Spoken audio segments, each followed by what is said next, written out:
Hi, friends. My apologies. Yes, there's been lots of internet gremlins. We had technical issues. Please forgive the delay. Eimear Burke here. Welcome to another Fireside Chat brought to you by the Order of Bards, Ovates and Druids. And this is our 59th one. So just I see from London, thank you for being here and for staying. Chrissy from Norfolk, Tara, yes, I'm back. Hannah from South Wales, Derbyshire, Hertfordshire, wonderful to see you all. London, great. And Ulla, lovely. Wiltshire, Wyoming, great. Just from New Hampshire, hi Blake. Zane from Clayton, California, lovely. That's great. Oh man, Shasta, blanketed in deep velvety snow. We were 10 degrees here today, which is warm for this time. And Edinburgh, London, great. Anyway, let me introduce you to my guest this evening. And it's Lynn Genevieve. Lynn, at last you made it. Hello, hi, can you hear me okay? Absolutely, we can hear you. So we're now on your phone, having tried two other computers. Anyway, just where are you?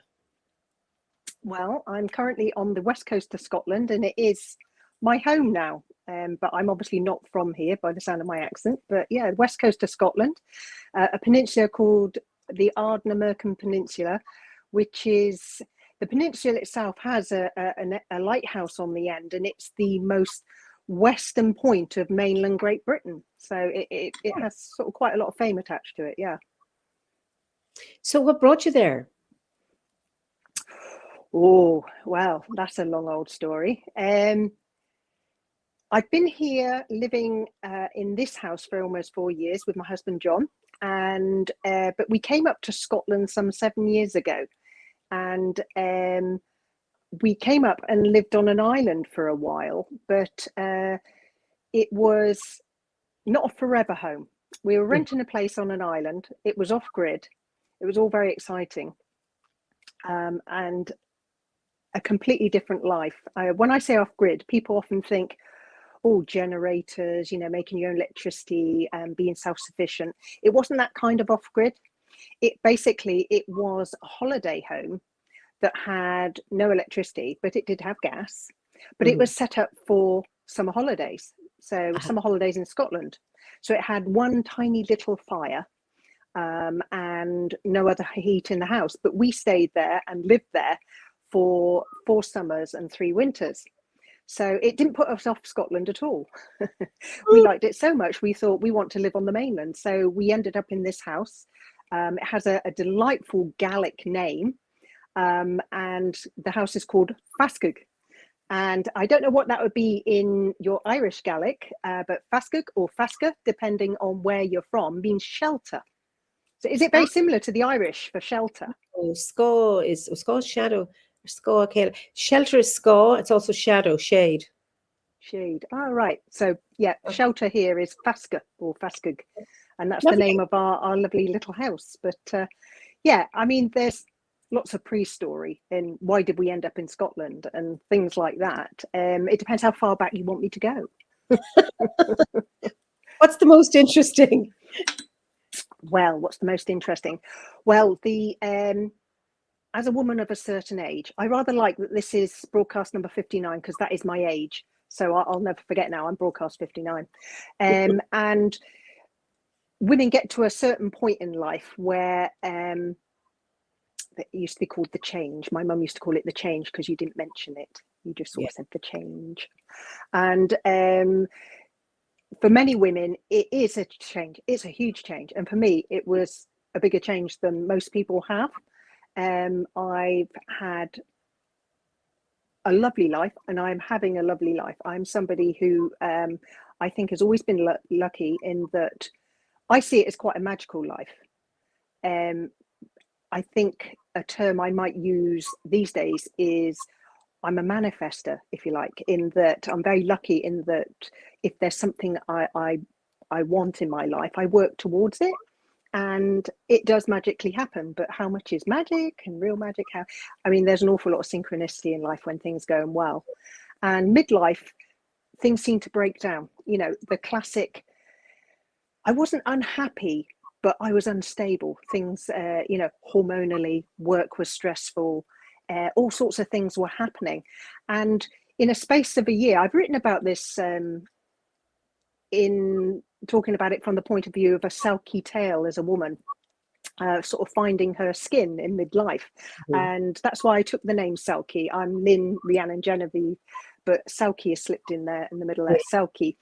You know, in honor of this massive change that took place in the middle of my life. And what it meant was, you know, leaving a marriage of almost 30 years, which, you know, wasn't a terrible marriage or anything like that. I just outgrown.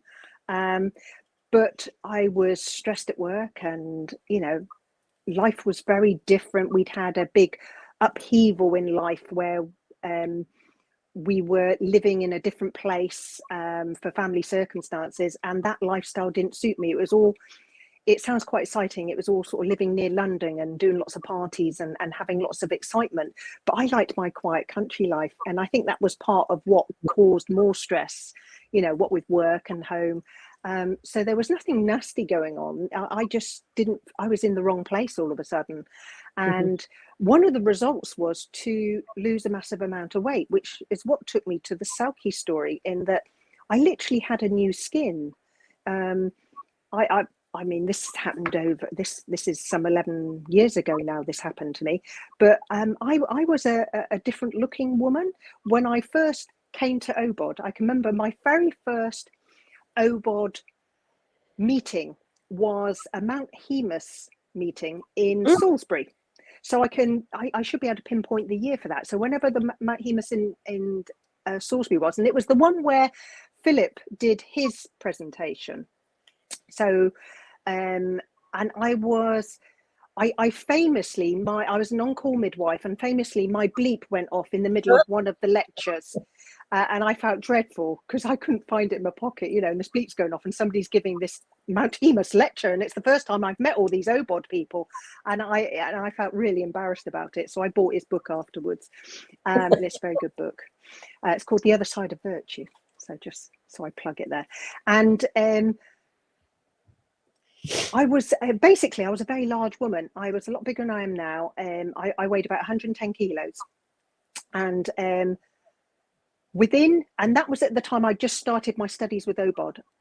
I was needing something more in my life in terms of, you know, cliches, finding myself, midlife crisis, everything was going on, and I found OBOD. But that isn't the beginning of my pagan story. I consider I've been a pagan all my life. I was born, I can go right back now. I'm bit of time slippage here. I'm going back to when I was born, and I was born on Salisbury Plain, just a couple of miles literally from Stonehenge. Ooh. So I think I've always had this awareness of Druids, but there's also quite interesting people in my family, and in that area I saw interesting people. I felt spiritual growing up, but the spirituality that was available to me going to a church school and things like that didn't seem to fit. I had an uncle who was a tarot reader in the local pub, you know, so that was a sort of early interest. I bought my first set of tarot cards when I was 14 years old, and I've still got them. I'm not an expert by any means. I've only ever done it for myself, but I had this uncle who was well known and you know, he was into the predicting things, right. and he did all sorts of exciting things. But there was all this history. He was the uncle who told me the Arthurian tales and got me interested in Arthurian stuff. So that was always there in the background. I was interested in all sorts of ancient histories. And I was aware of all these different spiritualities, but I was never quite in the groove. There was other things going on in life. I went to art college. Then I got married, had 3 children. My husband was a serviceman. We lived around the world. Like I say, I've had really rather a lovely life, and it's ongoing. But then, you know, we moved to be near, to be with my son, who's he was 17 when he kind of had some interesting things happening in his life and he needed family support, and we went and lived with him. But it meant a very vibrant social life, like I say, very different to the little country girl that I was, as it were. And yeah, it was a nice novelty at first, all this excitement and things going on, but in the end it was too much for me, and hence this kind of breakdown. But I do blame OBOD for being the straw that broke the camel's back.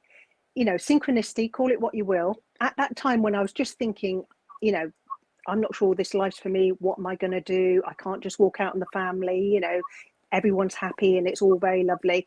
And I started doing my bardic course. So I think that must have been around about 2008, that sort of time. And I started doing my bardic course. And I was very devoted to it. I did it within the year. And at the end of the course, there was just before the end of it, I was a little bit afraid of doing the sort of fire part. I can remember avoiding fire. I did the other elements, and I was very happy in all those elements, but I was really like, fire was a little bit, you know, I was afraid of the fire. But we went on a trip to Sweden. And while I was in Sweden, I don't know what it was. I suddenly wanted to swim. And I was swimming, doing wild swimming. I'd never done wild swimming ever. But we went to Sweden, all of a sudden it was all I wanted to do. And so, you know, I was thinking, oh, I've been doing all this work with water, and I'd gone to this new land and I was seeing things, and all the elements were swimming around except fire. And I thought I didn't want to think about fire, but I got back from there. I thought I've got to do fire, and then I'm done with the bardic grade, and I can, you know, I was so enjoying everything, and I wanted to move forward and go into the ovate grade. And I did the fire, and then I don't know what happened, but all of a sudden things started changing. And I say all of a sudden, within 9 months, I'd lost 60 kilos in weight.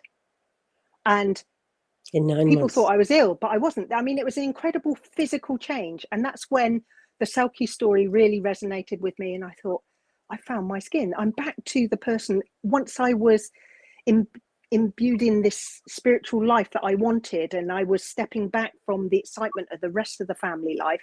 I was finding myself and finding my comfort zone and thinking, this is where I want to be. And so, you know, the next step was, you know, I have to leave. And it's such a big decision, you know, it's such a big decision. It's so hard, but I knew it was the right thing. And it was very amicable in the end. You know, it was okay. People were surprised, but it was okay, because there wasn't anything going on behind the scenes, anything terrible. So people were surprised. But I like, in the same way that I feel OBOD kind of, I say caused, they were part of this big change in my life. It also saw me on the way to, here we are sort of 12 years later, and I'm living the life I want to live, which I would say is a very druid centric life. This place that I started off talking about, we're actually living in what's known as the Sunot oak woodlands. And the Sunot oaks are very specific maritime sort of oak woodland. So I'm living in an oak wood, for goodness sake, how druid. You know, and that's where I've ended up. So there's been a real stumbling road to get to it. But it's put me in the place I want to be. And, you know, life goes on magically every day for me. Every day is just delightful. I'm just so lucky. I'm rambling now. No, it's lovely. This is what this is about. Blake, my guest from last week, if we're exactly the same after the coursework as we were before, we've not done our job in it. Exactly. Oh, that's absolutely wonderful. So I'm actually lucky enough to be a mentor for OBOD now, and I do mentor bards. And it was quite scary at first, that idea of like, when Susan asked me and said, Lynn, would you like to? And I'm thinking, really? Would I like, oh, you know, the first thing was a real feeling of gratitude of OBOD really turned my life around in such a positive way that it was like, of course I want to do this. You know, other people could have experiences like this. And I'm really pleased to say that, you know, many people do. This my story, although it seems quite grand and a big turnaround, I've come across bards who are having similar big turnarounds in their life. It's amazing what it does, and it's not just an OBOD thing. It's that the OBOD course is such an open course, and it can go in whatever direction you want it to go, and it just asks people to reach deep inside and sort of find themselves. I mean, like, it's a wonderful cliche, but that really is. People talk about coming home to OBOD, but you have to find yourself before you can find your home, and I think that's very much how it was for me, and I love seeing that others do it too. It's just brilliant. And I love your the Selkie piece and finding your skin. I think it's yours is a happy Selkie story. Mm-hmm. It is. There are various. Yeah. I've read some sort of feminist writing on, because I got into reading all about the Selkie stuff for a period of time, and there's a lot of feminist writing. Like you say, it's quite sad. A lot of it in the Orkneys. Some of the writing about what Selkies could be all about is discussions over things like domestic abuse. And things like that. There are these suggestions, and often the bit that's highlighted is this idea of a woman leaving her children and things like that. But I was concentrated on the idea of it, finding your skin. This is the, what is the bit that resonated with me, that I found myself. But it wasn't going backwards. And that's the one bit of the tale in the Selkie.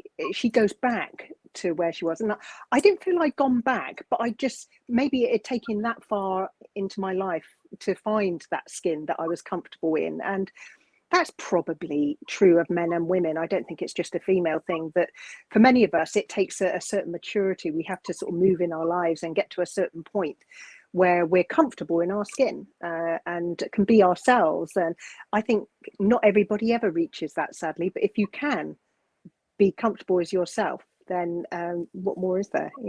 It's just lovely. Absolutely. It's just a wonderful story, and the massive changes. Just to get back to your landscape, Ardna Merkin. Now I remember I had Susie McNeil was on 2020, I think, and she's on Sky, but she mentioned Ardna Merkin, and there was people in the viewers who said, I'm in talking from there. So are there other OBODs that you know around there? No, perhaps it was us. I don't know. I don't know. I think there's lots of people who are, at least in some way, nature spiritualities. I think there's a lot of people with that kind of coming from that background in this area. I don't personally know of any OBOD people, but I wouldn't say you deliberately stay under the radar, but people here can be quite conservative, can be quite churchy. We're not. We don't. It was John. John is king, isn't he? Okay, so it was Yes. John, and he says he's owned up. He's owned up. It was him. I thought it would be, but yeah. But we do know of OBODs further afield, and certainly we've been in contact sort of online in online communities. Yeah. So we are aware of the Scottish OBODs, as they are, but we're not, like you say, we're south of Skye, but we're north of Mull. If I walk up the hill behind my garden, I can look out to Mull. And early on, so like for my 50th birthday, before we actually physically lived up here, we were always visiting up here. And for my 50th birthday, we went to Iona, which of course a lot of OBOD people will be very familiar. And I'm sure yourself, you're familiar with I've been there. Iona. I've been there twice, but not with OBOD. So. Yeah. So we just, I mean, it's almost local. It still takes quite a long time to get there because it's driving a long way around, and then you got ferries. But it's a lot quicker than if people in the south of England. We went from the south of England last time, so it was a bit of a trek. Sure. But beautiful place. If people know Iona, I mean, where I live is it's like Iona with trees, I'd say. You know, it's a lovely sort of, you've got the sea and you've got the lochs, you've got the hills. Yeah, it is a beautiful place. I'm very lucky indeed. Yeah. Yes, I've been to Mull, and I thought it was a magical. Um, so Howard and I, my late husband, but he died. We were going to do a road trip there and bring people there to Kilmartin, all of Mull down to Iona. Ah. It never happened, but we did the route ourselves twice, so we absolutely magical. And I haven't been back to Scotland since 2013. So yeah, it's a long time. You're due a visit then. I'm due a visit. Yes, if we can ever leave anywhere, go anywhere. Oh, that's just Indeed. absolutely wonderful. So you're from the south of England. So how does a South of Englander then come up and settle? And you're there. I imagine you found home. Yes, it very much feels like home. I mean, we were always coming up to Scotland. This is me and John. I met John after my midlife and leaving my husband. So I met John after. And he used to climb mountains and he knows Scotland very well. And so we started coming up here on holiday. And when things were all settled down, I said, where would you like to live if you could choose anywhere? And he said, West Coast of Scotland. And so I said, I think I would too. Yeah, and it was literally a case of, yeah, I felt drawn here. You know, we kept coming up to holiday and I felt drawn here. And it's very different to living on Salisbury Plain. I mean, whilst I grew up there, I did marrying a serviceman first time. I was moving around all over, but yeah, Salisbury Plain, I was always aware of Stonehenge, of course. And as a child, I was, you know, we used to just wander up there and, you know, sit on the stones. Those were the days. And I remember the festivals as a teenager there, of course, and stuff like that going on. So it was always, Stonehenge is still a very important place to me personally. And, you know, when OBOD have gone there and done rituals, it's a place where I have roots, but this is my home now. But it's interesting. I've already, this is something that I think most OBOD people who are doing the OVOD grade are aware of, but I've already bought my burial plot. But in Wiltshire, because I was born in Wiltshire, I decided, well, I'll be buried in Wiltshire. Okay. So, you know, things like that. It's amazing the things that you sort of plan ahead and do because of work you're doing with your inner self, and that was one of the things that I felt comfortable doing. And I'm, you know, this is my home, but this is my home in this body, in this life, and so the place I came into the world, I like to think of it, because I'm a midwife, you know, I'm retired now, but I'm a midwife. But the place where I was born has a real importance to me. I think, you know, the place where I came into the world in this body is very important. So I figure the body need to go back there. For me, that works. Okay. So, you know, thinking of midwives, you know, traditionally midwives saw you into the world and out again. Traditionally, midwives often laid out the bodies. So, you know, it felt right, sort of matching up where I was born with where this body would reside afterwards. And so midwifery has been a real, that very much was my life for so long, but contributed to midlife crises, no doubt, with the stresses of work. And that was without COVID and working on hospital wards. I do feel for, you know, the staff at the moment, such difficult times. And I can imagine, because I know how hard it is to work on wards without COVID. So goodness me. Yeah. Wonderful people. So, but midwifery, it's a passion. We all have various passions, various things. For some people it's arts. I was lucky enough to work in a role, I hesitate to call it a job, but I worked in a role that I was utterly passionate about. I didn't train as a midwife until I'd had 3 babies myself. So I wasn't put off, you know, so that was nice. I trained, I had 3 babies, did the practical first, as they say, and then trained. And I worked for I was only a few years in the NHS system. And because of my ideology of coming from a very natural perspective and home birth, I did work in community for a while. I did work in birth centres, and it was all very nice. But there were still women that were needing a very specific kind of care, very specialist care, which basically were women who perhaps had lots of risks attached medically to their pregnancy, or they were asking things of the NHS that was, a step too far for the NHS. And somebody like me, as an independent midwife, which is what I did next, were able to answer their needs. And they are a minority, but it was a case of ideologically, I felt they needed support. So technically, I was a private midwife, but the women hired me, and that meant my contract was with them, and my first duty was to them. And it made for a very different dynamic to when you're working and you're employed. That's right. And you have the employer who is the one that you have a duty of care to, and you can't choose who it is you look after. So it was I felt very privileged to have that time working independently. And it wasn't, unlike a lot of other forms of private care, and I know in Ireland it's different to in England, but in Britain it was a case of most private care people see as something to do with money or insurance. Private care in healthcare is a very different. But in midwifery, most of us independent midwives were in it, like I was, for ideological reasons. So that meant that we would do our best to help any woman who needed us. So yes, we needed to make a living. Yeah. But for instance, I had one client who weren't moneyed, but her husband sold his motorbike so he could afford me. That's love. I thought that was so lovely. She went on to have other babies with me too. I had somebody who paid me part payment for having a week in her parents' holiday cottage. I had somebody who offered to put a kitchen in for me. There are other ways of making it work ideologically. It doesn't have to be cash. And there was always a way around it. One of my colleagues, for instance, had a traveller woman arrive who needed help with having a baby.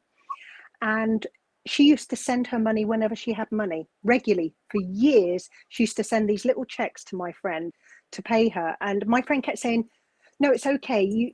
Please don't. And she said, no, this is the contract. This is what I owe you. There was a pride there that she'd engaged this woman's services and she wanted to pay for them.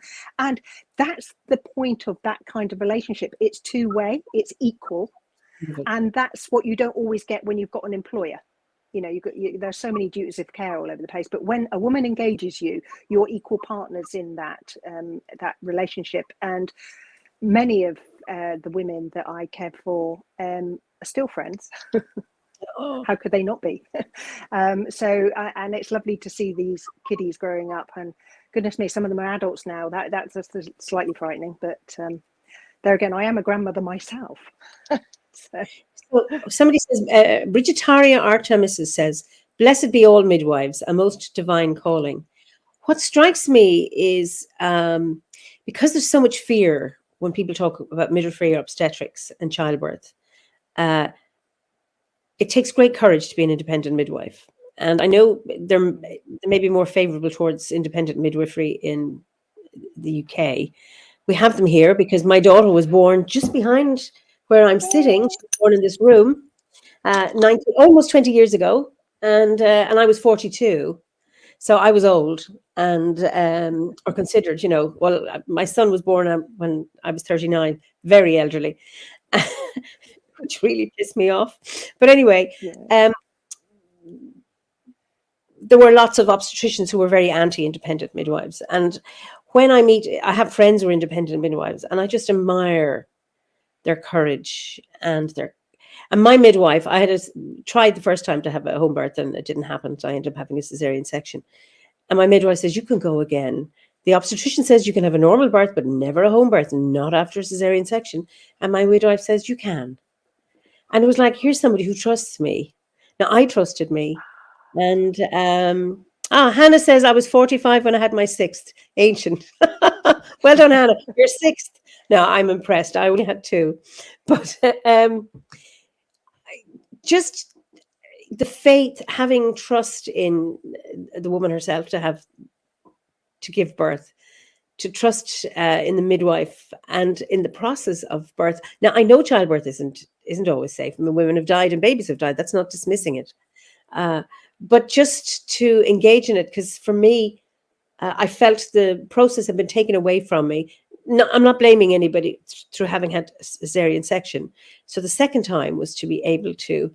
It was a rite of passage. I mean, the most profound experience I've ever had is pushing my daughter out and going through that process. I won't talk about it because this is about you, but that was a huge rite of passage for me. And I wasn't scared at all. It was hard work, but I wasn't frightened. And I think listening to you talk, and your passion about it, and it's just so reassuring to hear it. Well, you say about the trust. I mean, that is absolutely what you get when a woman engages you. You're able to form a relationship, and it is a relationship based on trust, and it works both ways. And you talk about bravery. Women are often told they're brave having home births, and I know somebody like me would say, "Well, you're brave walking into a hospital if you've got nothing wrong with you." Exactly. I mean, if you have medical issues, then fine. That is the place to have your baby. But if you have no medical issues, I think a hospital would be, personally, I think it's a scary place to be. But the bravery for me, the women weren't brave. They just like you say, they trusted their bodies. They knew they could do it. And when I saw women like that, then I trusted them, and I trusted their judgment. So often there's a lot of talk about, what is best and evidence-based care and all these things. Although I'm talking about women being normal and healthy, your example yourself about having previously had a cesarean section, within most areas that would be deemed as a high risk situation and not really suitable for home birth. To be fair, a lot of midwifery groups will support women having home births, even within the NHS, who have had cesareans before, because they know actually the evidence isn't really that cut and dried. And that is good for the midwives. They're the ones who are trained. They're the evidence, they can look at the evidence. But it worries me that women are expected to be, they talk about informed choice. And it's like, okay, to me, choice is choice. Informed in what way? Informed like a midwife, informed like a doctor. You're informed about your own body, and I think that's all the information you need. So when women trusted their bodies, I trusted them and their judgment, and then my job was just to make sure things didn't deviate from what was happening. Yeah, I mean, is this the place to plug my book? But yes, please. Yeah. It's nothing to do with OBOD and spirituality, except that it's been a passion of mine, and it contains stories about what independent midwives. It contains stories about NHS midwives, and you said you didn't want to talk about your experience because tonight was about me. But one of the reasons I chose the name of this book as it is, Women's Choices, Midwife Voices, is because it is the births we hear about through women giving birth. We hear their stories quite regularly, but the midwives are often silent. And actually, that is the way it should be. And we're very happy with that situation. The midwife is the person in the background. She isn't the woman having the baby is the important one. But the reason I say that is because what I did was I invited midwives to comment on their experience because the subtitle is "What does it mean to be radical?" Because it's midwives supporting births that might not be seen as easy.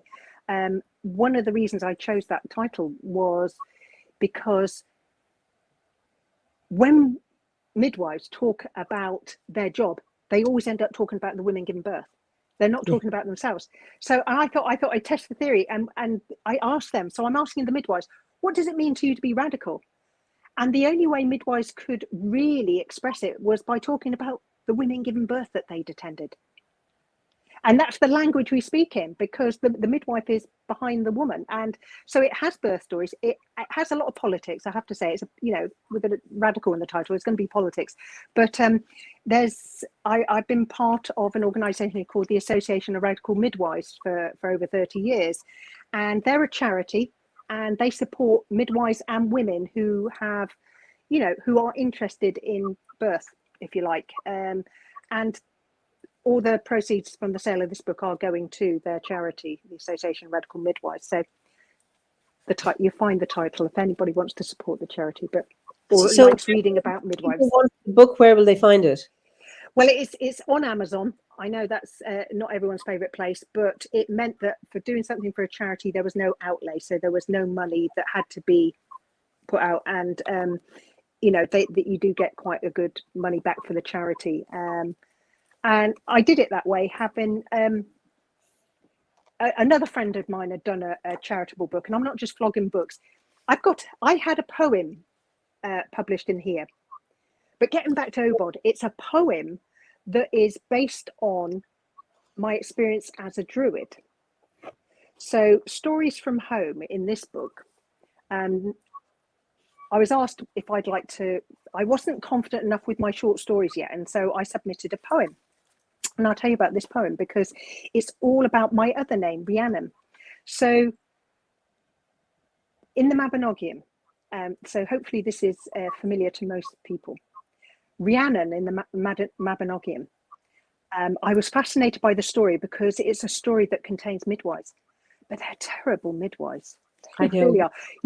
They're the midwives who, when the creature comes and takes the baby, they kill the puppies and make the Rhiannon, who has just given birth, think she's killed and eaten her baby, her own baby. I mean, terrible story. What terrible midwives, what a terrible birth story. But of course, anything to do with birth fascinates me. So I decided to concentrate on Rhiannon and her story as a mother, because she was punished for that crime she did not commit. And she was punished, and she took the punishment. Yes. And it's a very sad story. Of course, the best thing to do is to go and read the story, and there's plenty of versions of it. And Dav the Bard does a very good one, of course. I've heard it on his CD. It's excellent. But if you'd like, writing is something that I've always done. So writing that book was as a result of studying at university. That was my COVID project, where everything shut down. I live in a remote place, and the universities all went online. How convenient. They had a distance learning course, writing course, that I was able to access. And that book was a direct result of one of the modules on the course. So, but it wasn't the first bit of writing I've done. In OBOD, one of the things when you're doing your bardship, it really opens up creativity for a lot of people. I get to read a lot of lovely poetry from bards, yes. And it amazes me. People often start, like I did, by saying, I never write poetry, but I wrote this. Yeah. And that must be what I hear most often. I never write poetry, but what about this?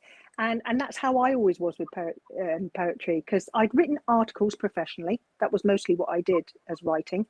And latterly, I had this urge to be more creative. And again, I blame OBOD for sort of awakening that creativity. But I wrote this poem, if you'd like to hear it. Yes, love to. It's all about Rhiannon as a mother. And it's written with a particular syntax. I can't remember it. It was based on the idea of writing in a certain style of poetry. So it's quite an old-fashioned style of poetry, but I'll read it and see what you think. So it's called The Mother. Lovely. Did I choose this life to be a wife, to be a mother, my love to smother, to give and to nourish, my children do flourish, while I slowly burn from the fire I learn of the burden so great until too late, when all falls away, but still I stay. There is no freedom from being a woman. Beloved Rhiannon knows how this story goes. Losing all that birth night, she gave up the fight, but still a mother, always a lover of those in her heart. This is our true art, so that we may see, once a mother you be, that burden can never from you sever. Mother past, mother present, mother now, do not resent this gift of a child from deep in the wild, of one greater a birth from our mother, the earth. Wow. So that was my, Rhiannon, I always felt that story really epitomizes, motherhood in so many ways, the sad side of it, and how the devotion continues no matter what goes on. So yeah, that story resonated. So Selkie and Rhiannon, that's Beautiful. why I took their names, because they have meaning for me. So, oh, wonderful. This great response to you as a midwife, and this childbirth conversation. Leslie said, I was 40 and 43, both cesareans, sold a marble fireplace to go private. I jumped with the motorbike. And then Tara, I had my second baby at home after realizing that I was capable and strong. That's a very important one, to be able to get that. I had a wonderful midwife and uncomplicated pregnancy. People think I'm crazy here in upstate New York. Oh, yeah. And then Stephanie says, funny to think that only a couple of generations ago, it was more common to have home births with local midwives. I was born at home. My mother had all of us in a nursing home, which was essentially a home birth. And that seemed to be, and I know my father was a GP, but the local public health nurse was the local midwife, and he did a lot of home deliveries. My father did. I remember the oldest woman I think he delivered a baby of was 54, and the youngest was 14. Yeah. And once That's I right. remember we were passing by a house, and he said, I delivered a baby from a dead woman once. She had died, but I managed to save the baby. I was, Yeah. And that's, I don't know what why, but I mean, that is, I mean, I'm only 62. It was in the last century, but still, it's not that long ago. And then Terry says, 6 babies so far. You're amazing. 4 home births. I wanted to free birth the last one, but was talked out of it. I wish I had listened to my intuition. Next time I will free birth for sure. Absolutely. That's That's confidence. Yeah. certainly I is. had experiences of women who hired me from the point of view they felt like I was there just in case. And I used to spend quite a long time forming relationships with them, because if I was there just in case, they didn't trust their bodies. Yes. And this was one of the things that before the relationship could develop, is, if I'm here just in case, do you really think this is the place you should be having your baby? That the mindset is very different. Free birthing is a very different thing. It's about not relying on other people, because you trust yourself and your body so very much. So if you feel you want a free birth, but you want somebody there just in case, that's not free birthing. That just isn't. The philosophy is completely different. It's okay to admit, I trust myself to have this birth at home, but I'd like you there because I want you to support me. I want you to guide me. I mean, that's a completely different thing altogether. And what are midwives? What do they do? It's very different to, I mean, it's become very cultural in places. Everyone looks to the West, and let's say the ultimate West in America, for instance. Well, their childbirth statistics are terrible. They're absolutely terrible in their hospitals with all their machines and obstetricians. Now, it's not the individuals. It's about this fear-based culture, which is litigation-led. It's a big fear-based culture.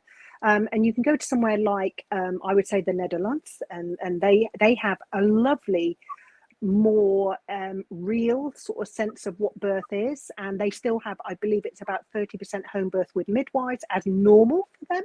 Yeah. So that's very good in sort of Western culture. It's Western culture.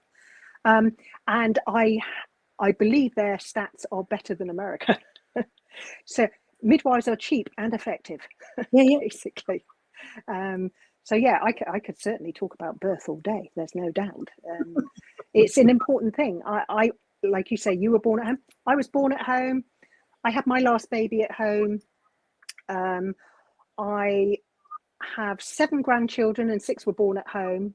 Oh, So they lovely. clearly were all brainwashed by granny, you know. So yeah, and that shows what a social culture is. If there's no medical issues going on, we're really talking about something that is very much a social activity. It's part of the family, and I say that's the same as with death. And I know that a lot of people write about midwifing, you know, people on their deathbeds. Yeah. It's the same sort of thing. You're there. We talk about guarding the space, if you like, sort of being those guardians of that space. So you're holding that space for that person to do what they do. They're doing it, not you. You're just holding that space for them, creating that space. And it sounds very spiritual. I mean, we do it in spirituality. You're holding a space for people. So at birth and at death, it's the same thing, holding that space for those people to do what they need to do. It's so midwives are, yeah, it's a background thing. It's not, midwives do a lot of knitting.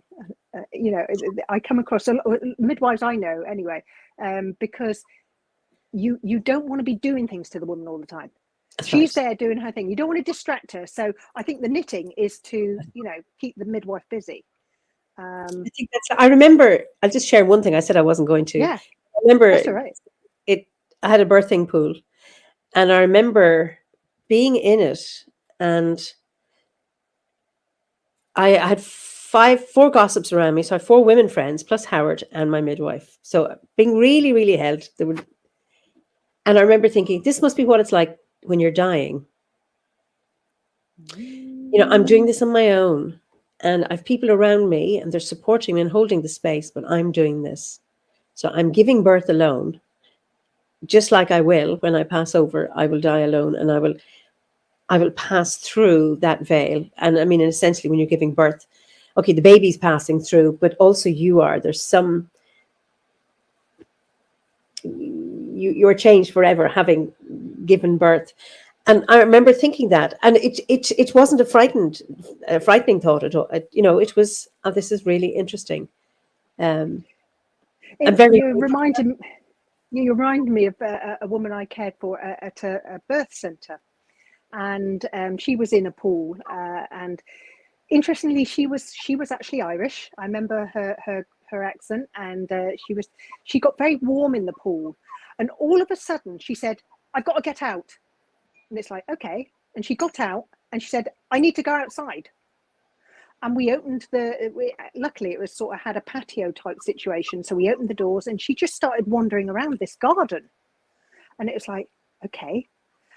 And she was out there for about 5 minutes, maybe a bit longer. And then she came in, she goes, "That's better. I just needed to touch the earth." And then she got back in the pool.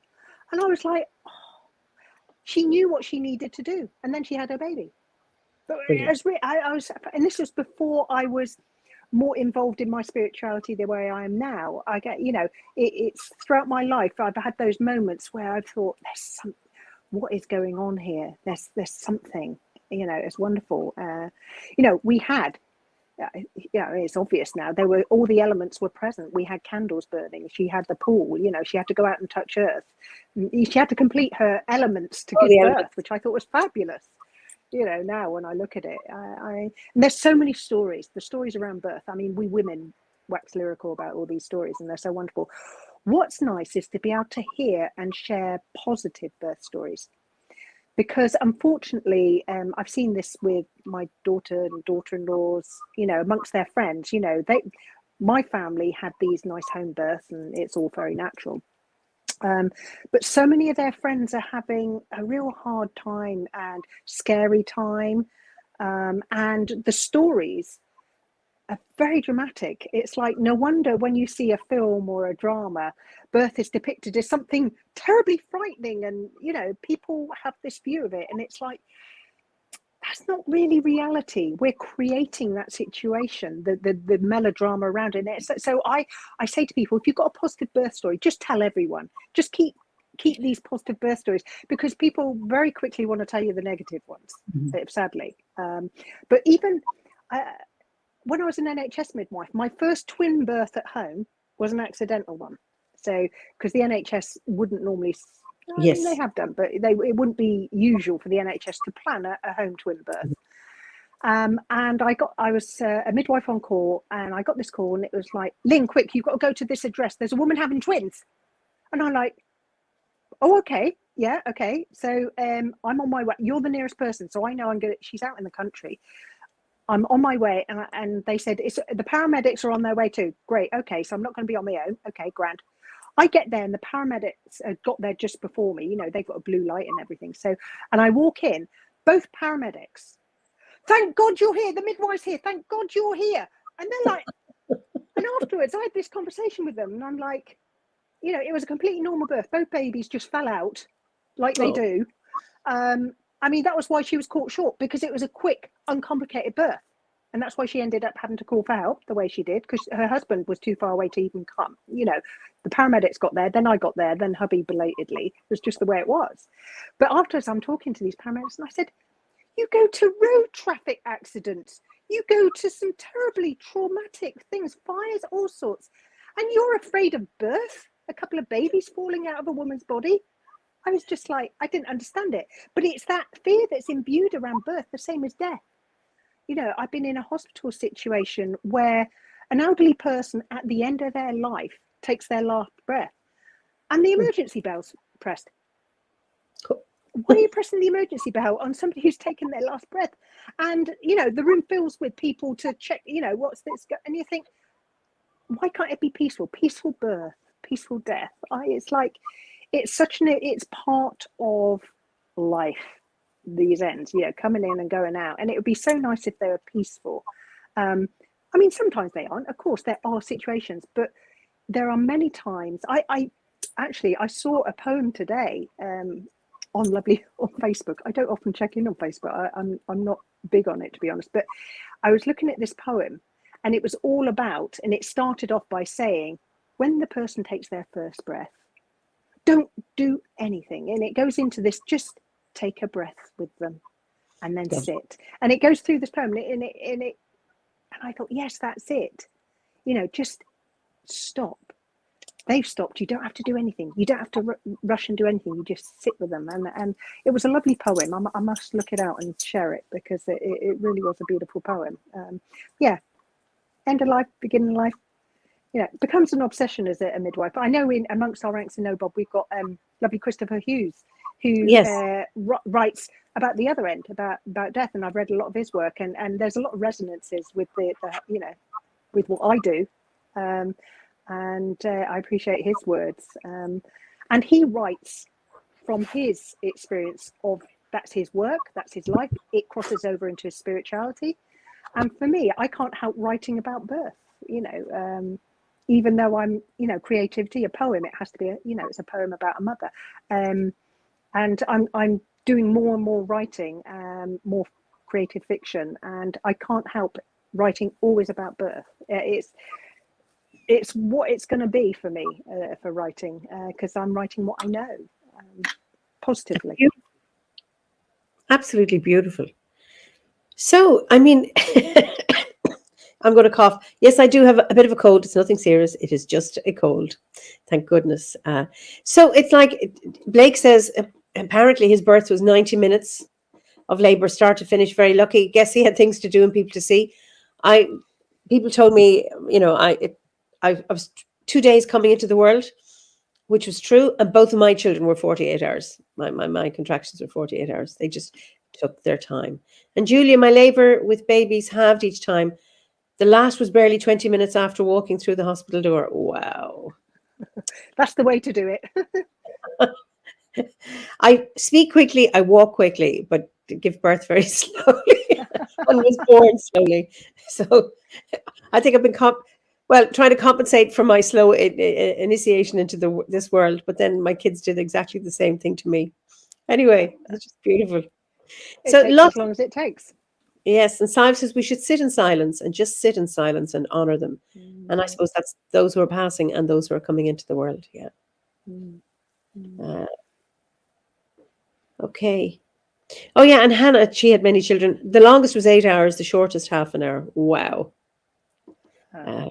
That's anyway. Great reactions to our conversation. Is there anything you change about your life, Lynn? Why I change anything about my life? Do you know? Not about my life. I'd like. It's interesting.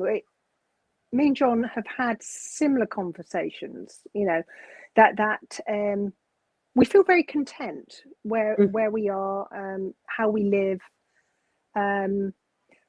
When we're talking to friends and family and just people around the place, often people are going on holidays, or they're building something, or they're doing something. There's an awful lot going on, and we sort of sit in our little house, and we don't go on holiday, and we sort of go for walks, and we sort of do our thing. And it's like people say, they sort of hang on your word. And, are you going on holiday? No.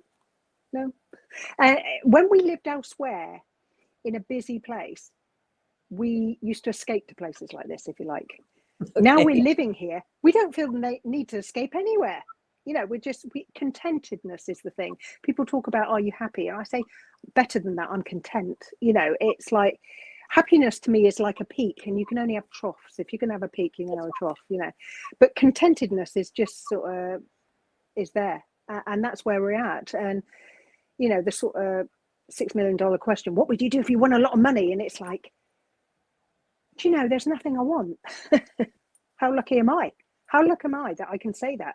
And we had this conversation recently. I can't remember why it came up with the idea of winning money from somewhere. And it was like, oh, wouldn't it be great? We'd be able to give it away. You know, it was sort of like sudden that thing. Or there are people in the family who are in need, who could do with something. We could help them. And that was the feeling.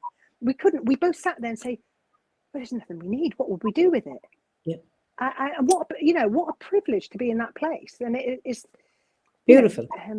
We're so lucky. But, you know, we're not in a big house. We're not in a, you know, it's not like it's because we've made a mint during our lives and we sort of just retired early. It's not that kind of situation. We do live simply. Living on an island without electricity and without communication. I didn't even have a mobile signal in that house. That makes you live simply. You live very simply indeed. And things like, I learned to cook from scratch from a lot of dried larder goods because I couldn't go shopping very often. I certainly couldn't nip out for anything ever. So sometimes it would take us over an hour just to get to the car on the other side of the water, just to start our journey, which was over an hour to our local supermarket. So that kind of life makes you pay attention to how you're living at home. And so we still follow those same principles in many ways, in that we're not always out of the shop. My nearest shop is 6 miles on a single track road. You know, It's like, so you don't nip to the shop, even with that situation. So yeah, living simply is something that I learned, and I've got more content with, you know, the more simple my life has got. Yes, we're in a place now, we've got broadband and, you know, these communications, and that's wonderful, because that also means we don't feel the need to constantly travel to places, because we can communicate with people easily. So there are some positives to technology that we embrace wholeheartedly. When you've got grandchildren who can't, you know, we're 500 miles away from them, you know, with the best will in the world, you're not going to see them terribly often, COVID aside. So we're able to communicate face to face. I wasn't able to do that with my grandchildren, my grandmother, when I was growing up. I hardly knew her. You know, they were just these strange people I used to see very occasionally. So my grandchildren will chat with me online, and then when I do see them, you know, they know me and they chat. It's their world. Their world is an online world, and they're very au fait with it and very comfortable, and it's just part of life for them. So yeah, there are positives and negatives, you know, but simplicity and contentedness. Yeah, I'm lucky. Beautiful, absolutely beautiful. Do you have any regrets?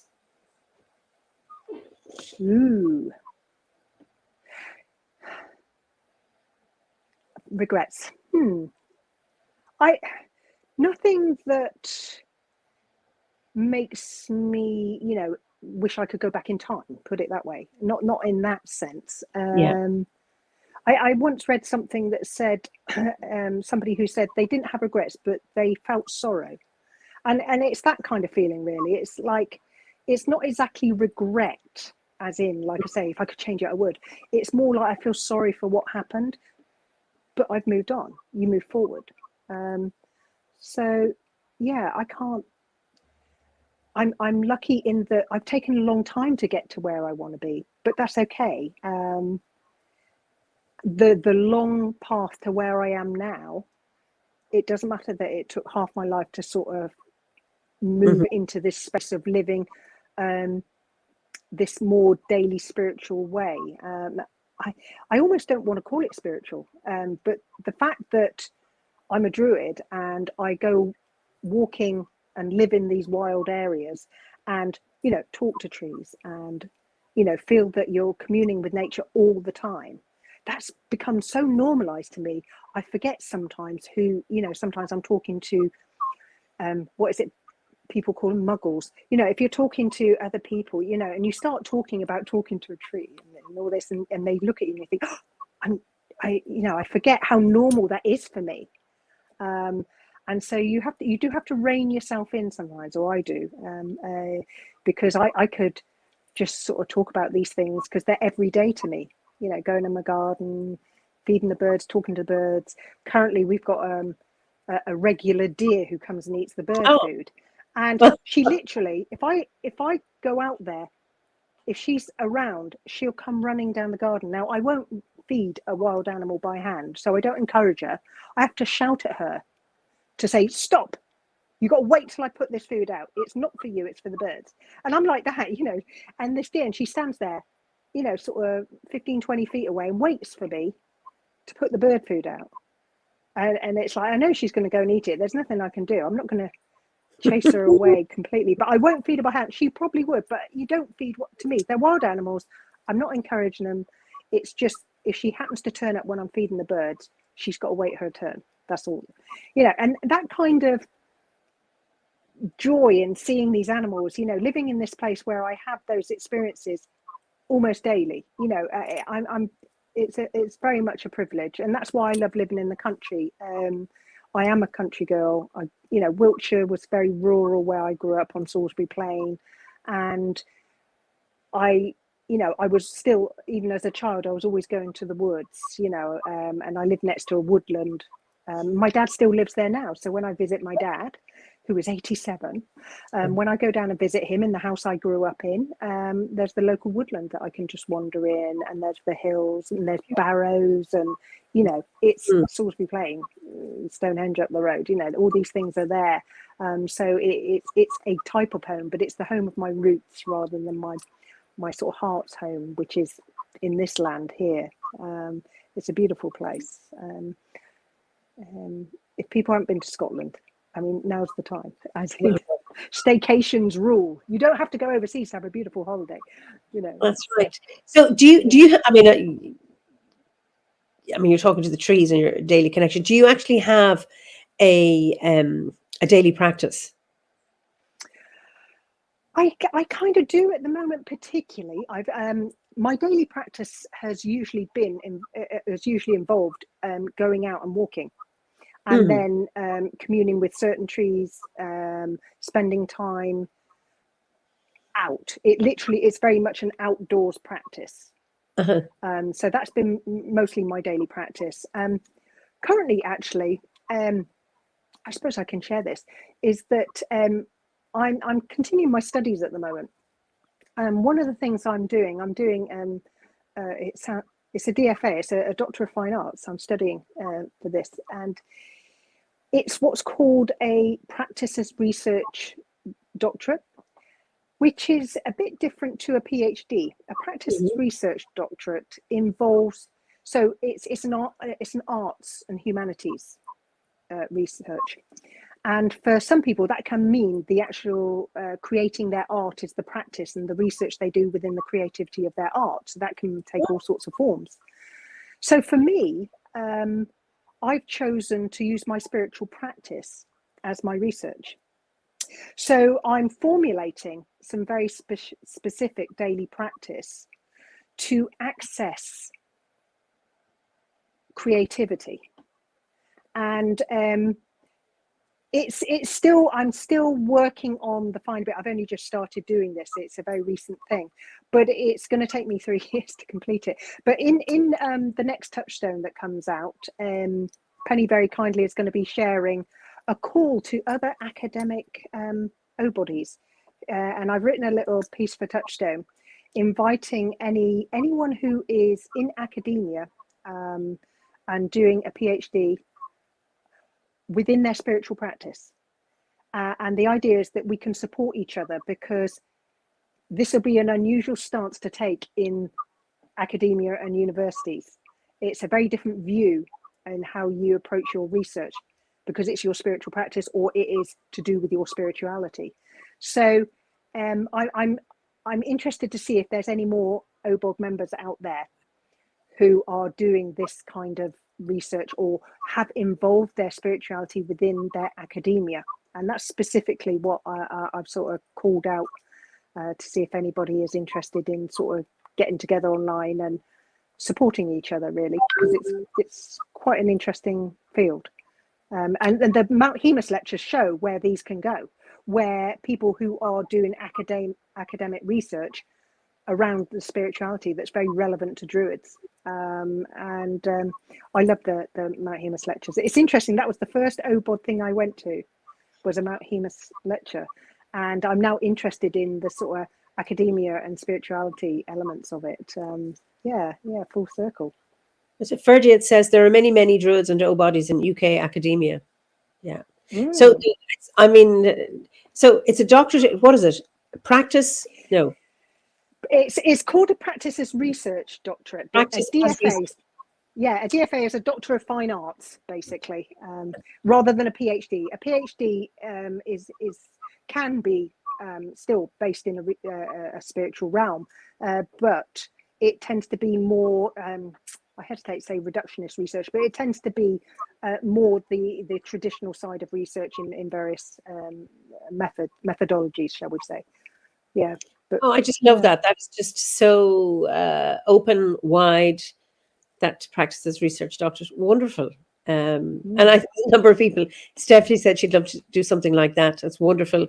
Lots of positive response to what you've said. That is fascinating.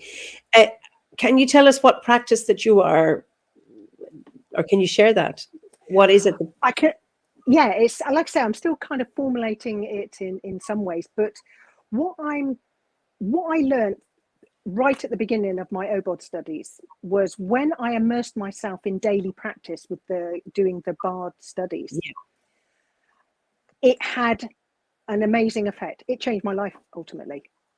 And so what I'm proposing is that if I adopt a practice, it will change the input of my creativity. I'm using it specifically to investigate inspiration, if you like, in that, where do stories come from? This is the question I'm asking. Where do stories come from? You get people like, songwriters sometimes say they got a song like that. They wake up and there's a song.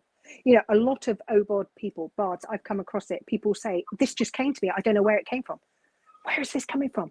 And when you have a spiritual view of life, you have theories about where this is coming from. Where is it coming from? So what I'm doing is a daily practice that some people might describe it as a more shamanic type practice. Now, there's one particular well-known druid, not an OBOD druid, I don't think, but he's well-known in some circles because he hunts lays. Lawrence Main, and I believe people may know of him. I don't know whether he still is, but I'm pretty sure he was once part of King Arthur Pendragon's warband. But Lawrence Main, I'm so pleased and proud to say he's somebody I know very well, and he's a fascinating guy.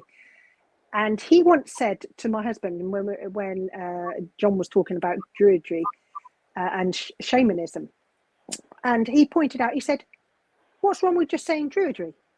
And he said, well, I was talking about shamanic practice. And he goes, well, it's Druidry. But it's our indigenous practice of shamanism, if you like. So, and I that always stuck with me, this idea that, you know, we go on journeys, you know, the practice is very similar. Why do we have to give it a name that's other when it's part of our spiritual practice as Druids? And so, yes, it's what most people, if you say shamanistic practice to somebody in Druidry, they know exactly what you're talking about. But actually, I believe it's pure Druidry, what we're doing. You know, however you're accessing that space, however you're making that journey, you know, visualizations, whether you're doing it with sound and drumming, whatever, however you're doing it, it's pure Druidry to me. And so I would, that's the kind of practice I'm now making a daily practice. And the questions I'm asking, I'm writing a novel. I mean, the doctorate, I have to produce something. I'm writing a novel, and what I'm hoping is, and I'm hoping, I know it's going to work, because I saw it when I was a bard, that creativity is awakened by these practices. But what I'm doing, I'm instilling a practice that is seeking that creativity. It's seeking my story. And so this daily practice, I've already had some tentative results, but I'm expecting it to be an ongoing thing over the years of my doctorate. And the idea is that it will, the story that I will get will be something other and more than I would have got just by sitting and trying to think of the story. Okay. So this is, I'm asking for help with my story. I'm asking for help from a certain place, you know, what we might term the other world. I'm asking for guides and others to help me with my story. And so, like I say, I'm still developing the actual practice, and that is my research, developing this practice and then seeing what the results are. You know, you can't have a control with this in the, you know, there won't be a just writing the story elsewhere. But I think it enhances my ability to be creative within the story. I believe it works, you know, in the same way, like I say, some people think things come to them in dreams. That's, where does that come from? You know, people talk about this, people can only talk about biology and the subconscious and things like that. But, you know, I really do believe there's another place too, where these things come from. So even, I think Elizabeth Gilbert, that most people are aware of, Eat, Pray, Love, Elizabeth Gilbert, she wrote that book called Big Magic, which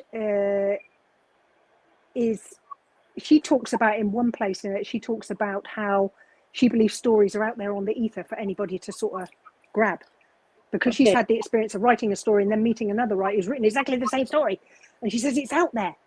You know, it's interesting. So from her point of view, she's talking about things being out there, and I'm thinking they're in here somewhere in that other world. So yeah, there's a lot to think about, a lot to investigate.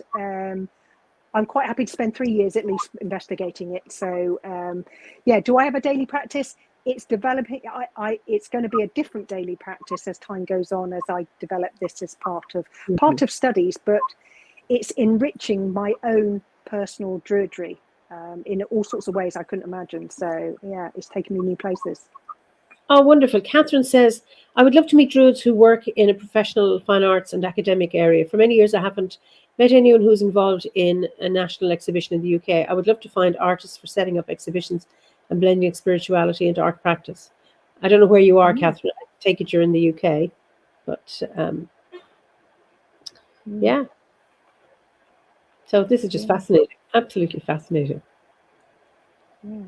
So daily practice was something that I didn't do until I came to OBOD.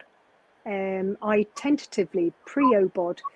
I think a lot of your guests have talked about how they knew they needed something, and they'd sort of connected to other spiritualities, but things weren't quite right.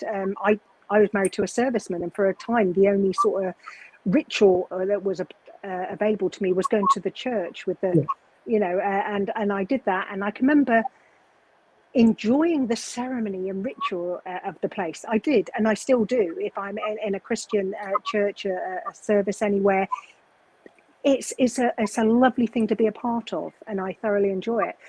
But I couldn't believe what they were believing. It didn't ring true for me personally. But I knew I liked the ritual and ceremony. So there were things to be said for that were informing me that early on. I remember being very taken once I got towards midwifery, my interest in midwifery, but even before I trained, I started leaning towards very female orientated spiritualities, very much goddess-led spirituality. But I can remember feeling unbalanced by it. You know, it was too female. I was in a female world working most of the time and with women and all that, and it felt out of balance for me. And so I knew about druids, but I'd never thought of druids, particularly because I'd grown up on Salisbury Plain. They were the old guys with beards and white clothes, you know, because I'd seen it growing up. But as I learnt more about druidry, and I knew that I had a particular connection to trees, that trees was just so important to me, that I knew I had to investigate it. I probably spent about 3 or 4 years looking at OBOD stuff before I actually launched. And that was the best thing I ever did. But it's druidry is, how can it not be a part of my life every day, no matter what I do? But it fits in with my, you know, I hate saying it's a lifestyle choice, but it is essentially. What I do every day cannot run counter to my beliefs. And I think I've had a lot of Christian friends. I have a lot of Christian friends, and I think I used to find it quite difficult to understand how their Christianity was part of their daily life.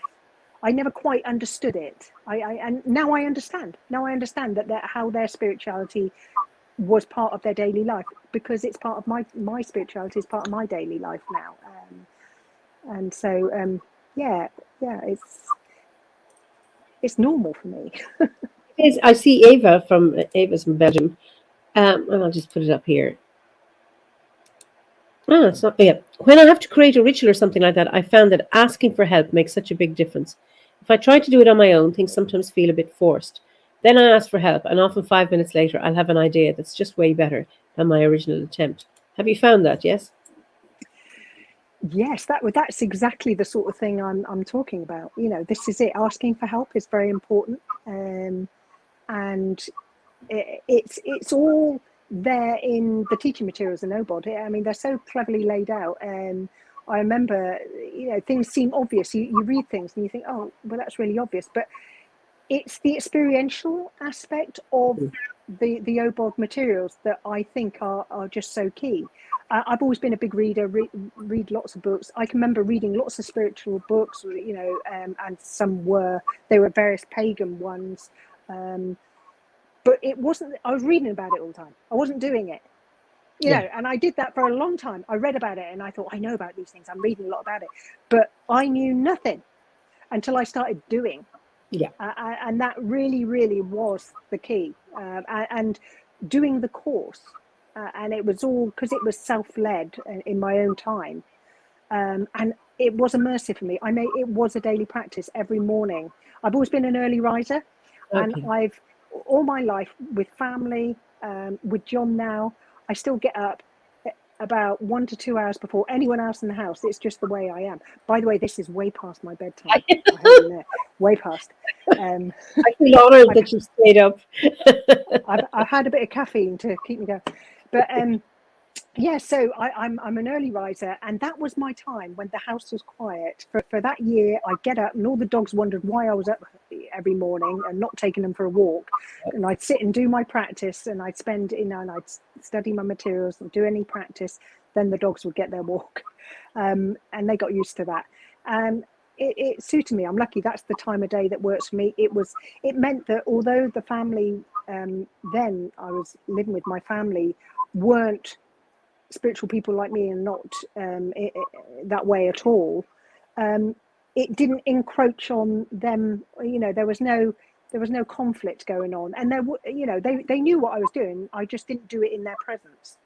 You know, I wasn't secretive in that sense. It was like, you know, I get up and do my thing while you're all still asleep, and then the day begins for the family, and that worked absolutely fine. Like I say, I'm not necessarily grand and open normally, but as I get older, I get more comfortable sharing these things. Yeah, I'm sharing on this.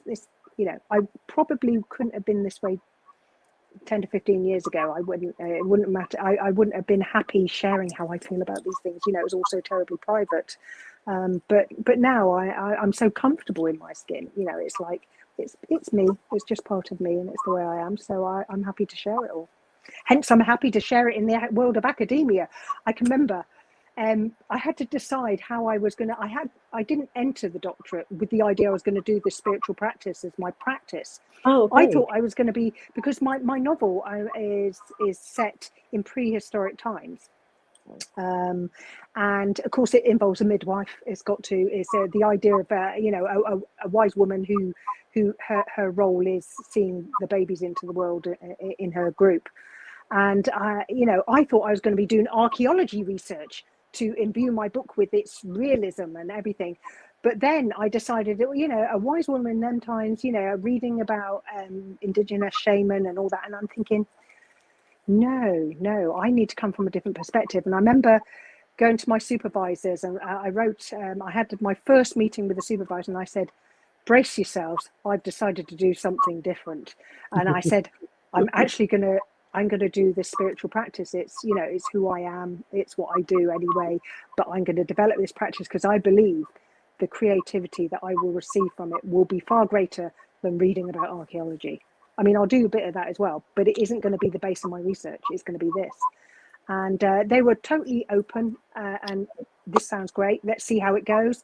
And having made a start and able to feed back some information to them about how it's going, they so far it's been very positive. Like, this is going to work for you. So, you know, it's a goer. Oh, it's wonderful. It's lovely that academia is so much more open to this now. And I just like the idea from a practice. I know you mentioned, you know, evidence-based work, you know, within midwifery, medicine, and psychology. We get hammered with wrapped in the knuckles with it must be all evidence-based practice. And for me, a lot of it is practice-based evidence, because that's where I learn most, not from somebody else's piece of research. Because also, you know, we were taught, no, if there's no evidence that this works, you shouldn't try it. It's like, well, if that was the case, then we'd never try out anything new. And it's finding it from my own practice and doing what works, just like what you're doing. Yeah, every birth I ever attended, I learned something. You know, you can never be, you know, this idea of experts and midwives. One of the great things about the kind of midwifery culture, even if the NHS system interferes with it, ultimately midwives, when they qualify in this country, a midwife can be qualified. She is as responsible as a midwife who's been practicing 30 years in terms of her she is a midwife. She's qualified. She is now equal to a midwife of 30 years in terms of her responsibility and what is expected of her. And, you know, we as midwives will talk to people who have been doing it, you know, 1 week, and talk to somebody who's been doing it 10 years, and you'll learn something from both of them. It's there's so much, it's never ending. And so you don't have this idea, the hierarchy is an artificial thing that's placed within the system of care. Midwives don't have, essentially, philosophically, we don't have that hierarchy, because we know that, you know, you might have, like I say, you might be even a student midwife who's attended a birth and might be able to teach you something as a qualified midwife, because she's seen something you haven't seen, and you will learn from her. And we know that every birth teaches you something, and so it's so very female, you know, circular, with no hierarchy, and you know, it's not linear in that sense. You know, it's that way of learning from each other in circles and stories. Get midwives together, it's like, you know, talking birth stories, and we're all teaching each other with these birth stories. You learn so much from that. so much. Storytelling, so important to our spirituality. Why is it so important to humans? Gosh, you learn so much from hearing stories. It's just wonderful. And that's what we find with these chats, is that people just talk about themselves, and there are huge resonances with our viewers, judging by the comments that and it's always struck me with these conversations how magical the stories are, and how rich they are, that if you're trying to create that in a film, it wouldn't work. And yet just somebody's talking about themselves, and no performance, it's just flowing. And how wonderful it is to hear your story, as I've heard with my other guests. It's absolutely wonderful. Yeah, I was Thursdays often, I mean, the semester's stopped now, but Thursdays often I had things on in the evening. So to catch up with your fireside, I would be watching the recording rather than the live. And it struck me sort of recently how many had early experiences that, sent them on their way. And there was one that particularly recently on Dear Adrian's story, and he was talking about his experience in surgery and being outside his body. And I think it is my strongest memory as a child, strongest memory. I had an out-of-body experience, and I couldn't understand it as a child. And it wasn't until I was older and I started thinking about spiritual things that I thought, oh my goodness, because it was still such a strong, it's such a strong memory. And I actually had, it was only chickenpox. I say only chickenpox, but unfortunately, the doctor, for whatever reason in them days, had decided to give me penicillin. And that's when we learned I was allergic to penicillin. Ooh. Penicillin almost killed me. The chickenpox wasn't, but I was very seriously ill. And I remember very well when the doctor, because the doctor just came to your house to see you in the days. I can remember looking down and seeing the doctor next to me and my mum, and I'm looking down. I was a child of 9 when I experienced this, and it's always stayed with me. And now I kind of think, wow, I must have been very sick for my spirit to want to leave that body because it was feeling so crappy. I don't have any memory of the illness. I only remember that day when I was looking down. And my mum always said, you were terrible when you got chickenpox. You were so terrible. We thought you were going to die. And I'm like, don't exaggerate, Mum. But when I think about it, I must have been very seriously ill, because you didn't do the 999 calling ambulance. You called the GP who came out and saw you. That's right. Yeah, but they discovered that. Yeah, penicillin's not for me.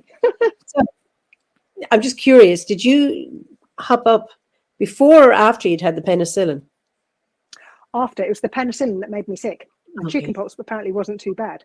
I don't know why I was given the penicillin. Where I had infected spots maybe, or something like that, and it was the first thing that you'd be given, I suppose, in them days.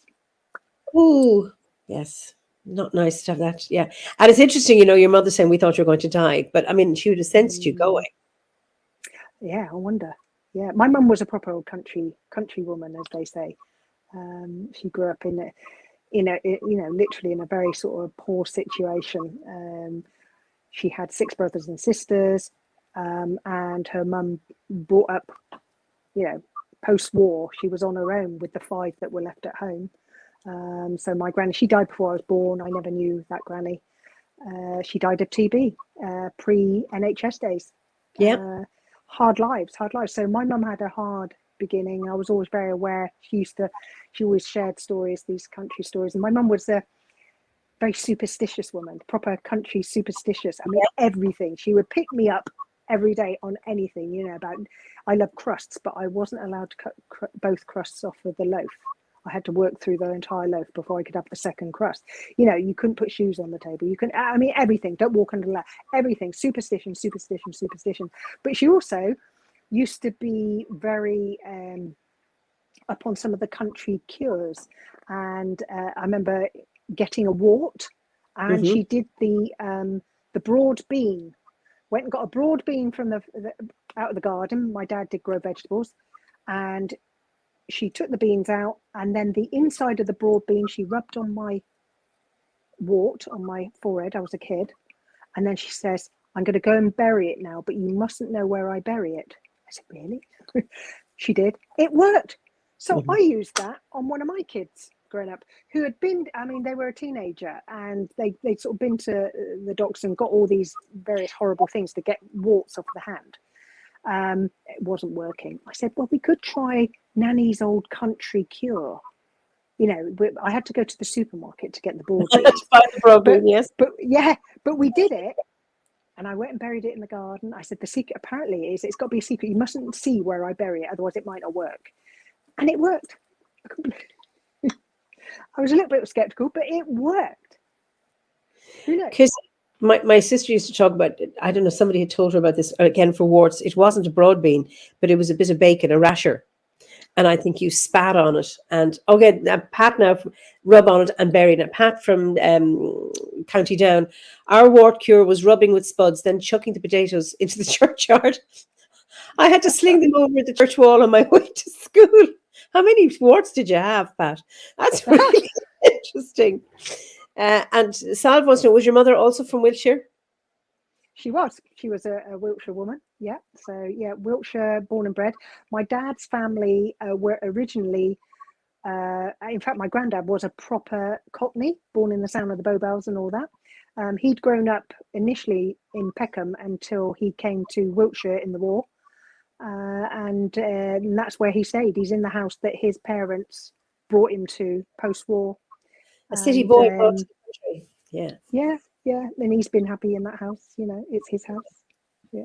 So it was Pat's brother. He was very warty. Well, I had something on my index finger. It wasn't a wart because warts are rough, but this was, it was like a blister, but it wasn't a blister. It was solid. It was hard. And I nicked it at one point accidentally, and it bled, and it went down. I thought, oh, it's gone, but it came back again. And during the summer, there is, I was up with Sean. He was a guest. Sean O'Green, he was a guest some months ago, and there's a bull-on stone in a place called Rye, which is near where he lives, Rye Church, and they say it cures any kind of skin ailment or warts. So I thought, okay, I'm going to do it. It's gone down. See? So it's just really, really interesting. There's something in it. Something in it. Definitely. Yeah. I'm up for anything like that. Yeah. Well, my father, who was a GP, would have said nonsense. These are all self-limiting. But actually, people have had warts for a long time. And I remember there was a girl in my class who had a lot of them on her hands, and they were very painful. So not everything is self-limiting, and there are things that work. Lexi says, I think the chickenpox experience is very interesting. It was determined by my surgeon. I died for 15 minutes on an operating table at the age of 8. That was very instrumental in my spirituality and coming to OBOD many years later. I wonder how many of us in Druidry have had these experiences as children. Okay. Yeah. Interesting. Yeah. So, okay. So Salve says, oh dear, Pat, I grew up with the same quirky old remedies. And yes, not churchyard, but ungrazed meadow. So for my sister, it was burying, just like yours, burying the rasher. I don't know if the person who did the cure did that, or if it was the patient. But we have a lot of that. If the children of a couple who have the same surname will have a cure, maybe for shingles or warts or what's the other one? Ringworm. Mm-hmm. And then there's the seventh son. So it's really, really interesting how these cures are within families and then get passed on. Not just seventh son of a seventh son, that is one, but then other things can be passed on. I just think it's fascinating. It is. Mine's the vegan version, obviously, not bacon. Yeah. Yes, I was conscious of that. Oh, it's just wonderful, But, thinking of the world as it is today, what concerns you most about the world we're living in?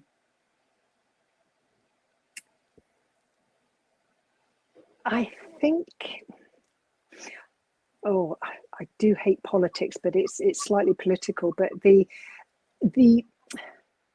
I kind of work from, I think personal responsibilities, one of the most important things.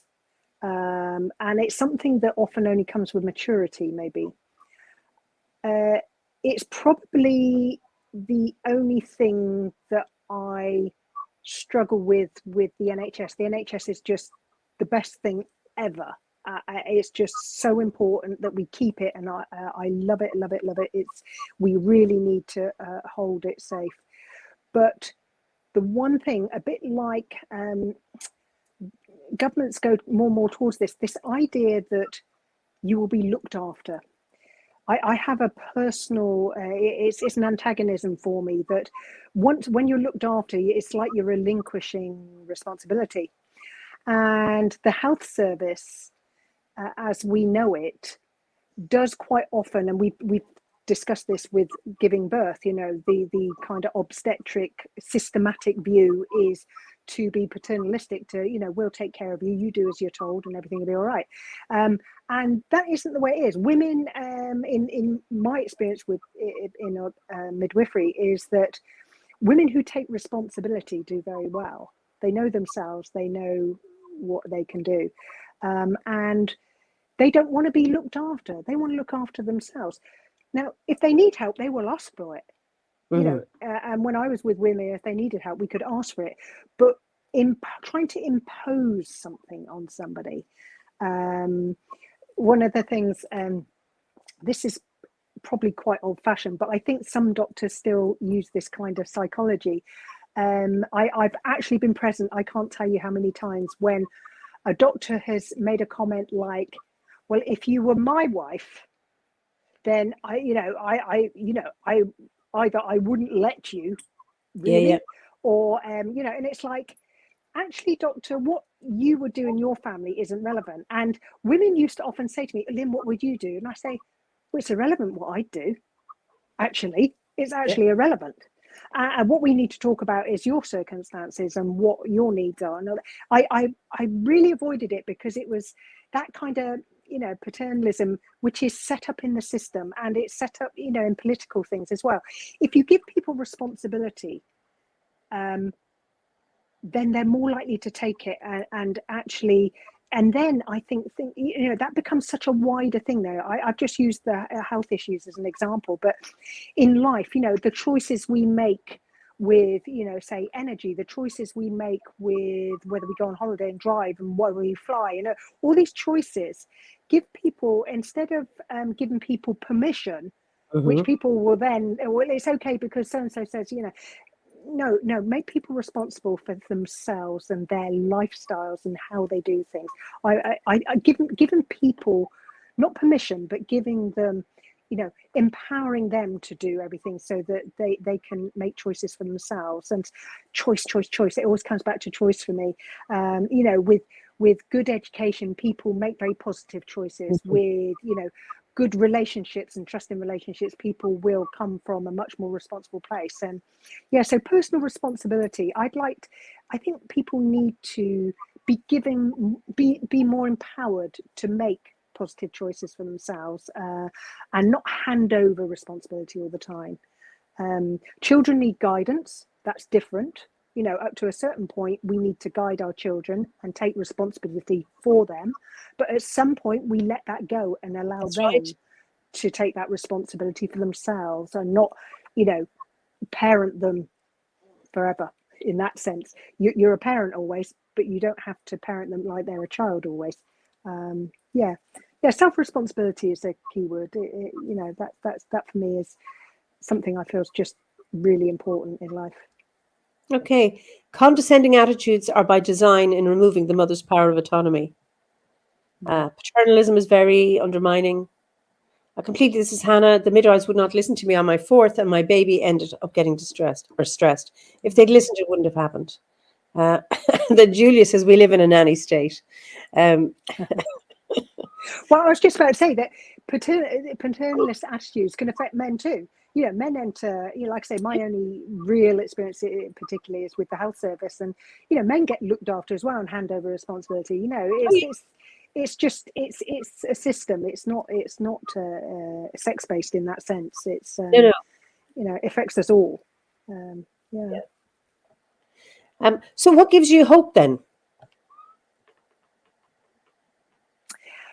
What gives me hope is seeing, particularly when it comes to climate change, is seeing that it's the young people that are moving forward with the debate more than older people. Young people want this debate to be had. They want things to change that will help the planet. So they're it's lovely that when I was a young teenager, I don't think I thought about planet Earth. I don't think I thought not in that. I can't remember particularly. I might have had sympathies, with nature and things like that, but I wasn't thinking about the big picture here.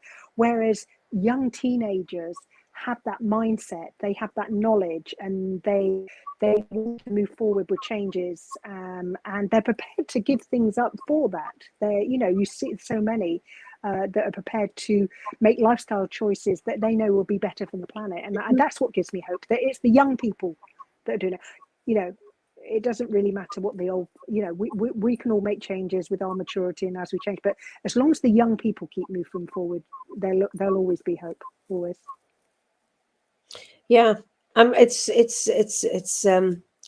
sometimes think it's hard to hold on to hope in these times, and it's lovely to see young people who are asking difficult questions or wanting to bring about change. So, and of course, it's up to us to support them in all of that as well. So I'm coming to the end because I'm conscious it's your close to your bedtime or beyond your bedtime. Beyond. Oh, Catherine says, self-responsibility is core to living a life purpose. Agree, my hope is in the young generation, far more knowledgeable than when I was young. Well, I think that's a really interesting thing. I know for myself, if I had any regrets, is that I didn't wake up earlier. Yes. I was asleep. And I think I went to save the world. I went to 22 to Africa. In many ways, I was still asleep. I'd like to have been more awake going there, but more awake. So I think, and Vincent says, the young are doing a far better job than our generation with the environment. And let's hope they keep doing that. One question somebody had asked earlier, did you know you were different when you were young? Yes, I think so. I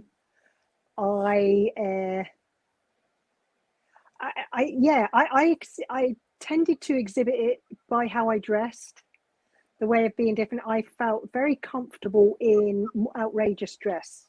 That's how I was too young to be a hippie, but I embraced punk briefly before. But my absolute time was the New Romantics. That was my era. The sort of late 70s going into the early 80s. I actually went to art college and studied fashion, so I showed my difference in how I in scary clothes and makeup and things like that. And that was how I knew I was different. So because I didn't want to wear what most people were wearing. I always wanted to wear different things. So I knew I was different, I think, from that perspective. Definitely, I was comfortable in those different things. Interestingly, I think it's a bit like I've always thought, sort of youngsters who are and older people who have that sort of goth image, that idea of it's quite scary, black and makeup and very scary. It's just a wonderful mask to hide behind. You can frighten people and keep them away from you. When you're a shy person, my experience, goths, the same as I, naturally shy person, believe it or not, you can hide behind things. And scary clothes are great for hiding behind, and makeup. Yeah. My style says, no, never too young to be a hippie, but there's always a rebellious punk within. Brilliant. Oh, no, I wasn't. I was very compliant. But I was different in that I wasn't like everybody else, but that wasn't cool. I wasn't popular or anything like that. But I made my first cloak when I was 16. It was a black one. And I don't know why I did. And I wore it. And then I made another one when I was 20. I still have it. A better made one with a better pattern. But I do not know why I wanted a cloak at 16. That was probably the coolest thing I've ever done, because I was fairly dull, and it's just really interesting. So I'm going to, my final question is usually, well, it's two parts. What's your favorite season and what's your favorite ceremony in the Wheel of the Year? Well, my favorite season is definitely winter. It's probably why I'm so comfortable up north. I love winter. It's interesting. I've got a lot of members of my family have the SAD syndrome. They really do need light. But I love the winter. I love that hunkering down. It could be to do with that. I'm quite happy in my own company. I'm quite happy to be alone. I've never been afraid of the dark. Things like that. I like winter very much so. And ceremony. Well, it'd be a bit of a cop out to say actually the winter solstice ceremony. I don't know whether it's just because I love winter. Do I? Yes, I do. Yes, it is. The midwinter ceremony for me is the one I look forward to most. Especially when it's group ones. I'm actually, not in a position these days, even without COVID, we don't often join big groups. We go to OBOD gatherings when we can, and those are the most likely ceremonies that we would attend now. But for ourselves, we like to do things, and it's interesting. The winter solstice one, I think thinking of the sort of the two main options that I come across, the welcoming the light and the story of the Mabon, or the oak and the holly. I always want to go with the oak and the holly. That's the one. I just want to do that one over and over again. And it's not the same in the summer. I don't know why. Because I wouldn't. That it probably isn't the ceremony I'd especially adopt in the summer. But for my winter solstice, that is the one that is my go-to. And yeah, for sure. Yeah, interesting. Before, so I didn't technically become a druid or become involved in druidry until I was in my 40s. Same here. But 2 of my 3 children are named for trees. Ah, what? I have Holly and Ashley. And then my 3rd child is probably named for a god, so to speak, is being a Theo, which is from the gods, isn't it? Brilliant. So I find that hilarious that they were all named before this life. These little synchronicities are just they just the seeds were within, like the little acorn or the little hollyberry within. Absolutely. Yeah. It's been such a joy talking to you, Lynn. And enjoyed it so much. We've only ever said hi, usually in the loo, in the town hall in Glastonbury. Well, I shall see you in the summer, COVID willing, the next gathering. That would be lovely. So listen, just hang on there, and I'll just say goodbye, and then we can just go over the look at comments that we weren't able to comment on. So you can say goodbye to everybody now, and then I'll bye all OBOD family. Lovely to be with you. Great. So thank you all for your wonderful comments, and again, so many that I didn't get to look at them all, but we will look. Lynn and I will go over them, and just wonderful to have you here. And speaking of the winter solstice, we will be having our online winter gathering this Saturday at 10 a.m. That's Universal Time. And our online ceremony for the solstice, Albanartan, will be at 4 p.m., not the usual 7 p.m. that we normally have when we don't have a full gathering. So hopefully we'll see you on Saturday. And if not, see you next week for another Fireside Chat. And until then, be well. Actually, yes, it'll be solstice is next Tuesday. So Banachti on Greenstad, Jeev Galer, solstice blessings to you all. May you be held in the dark and held in the light that is to come. So just wonderful to be here with you all this evening. Again, apologies for our late arrival. So until then, slán go fóill, and enjoy the rest of your day or evening or morning. So